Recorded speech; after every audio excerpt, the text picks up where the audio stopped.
Bienvenidos al unboxing de campaña 9. Bueno, vamos a ver, hoy es un macristo que viene como si fuera un jarrito.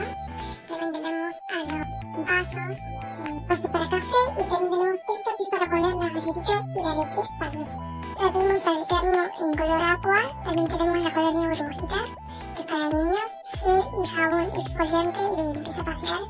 El perfume romántico, que lo creí yo, súper lindo, un aroma riquísimo. El packaging es de plástico, pero es muy lindo. Una mini voz para poner lo que queramos, una picada, un labial SK en color naranja, muy lindo. También tenemos por acá las aguas de frutas y fresas de ananá. Tenemos la esponja para limpieza, bastante grande la verdad. El cucharón multifunción, está muy bueno la verdad. Y un premio, me llevó un premio, así que vamos a ver qué es.